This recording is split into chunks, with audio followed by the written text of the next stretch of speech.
David sudah kembali masuk sekolah. Jonathan Latumahina bakal bongkar permainan mafia di Kementerian Keuangan.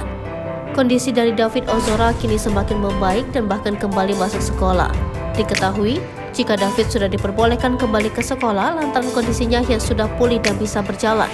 Namun tak hanya itu saja, ternyata David diperbolehkan untuk sekolah usai dirujuk oleh dokter untuk melihat perkembangan kesehatannya, dilansir dari akun Twitter Sik.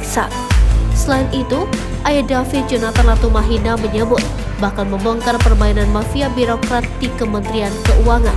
Dalam cuitan terbarunya, Jonathan Latumahina membagikan potret terkini dari David.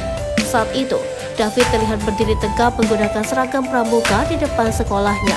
Hingga akhirnya terungkap jika saat itu David kembali ke sekolah lantaran kondisinya yang membaik. Bismillah memulai terapi kognitif di sekolah atas rujukan Dr. Yeremia Tatang, kepala tim dokter yang menangani David di RS Mayapada. Siang nanti, dibongkar permainan mafia birokrat Kementerian Keuangan. Pide, tulis Jonathan Latumahina. Sebelumnya diketahui jika David semakin membaik usai mendapatkan perawatan di rumah dan check up rutin di rumah sakit. Tak hanya itu saja, David juga sudah bisa berjalan tanpa dibantu dengan alat berjalan lagi, sehingga membuat dokter mengurangi jumlah obat yang dikonsumsi putra Jonathan Latumahina tersebut. Kemudian, untuk latihan fisio, David hanya fokus pada kekuatan pinggang dan core.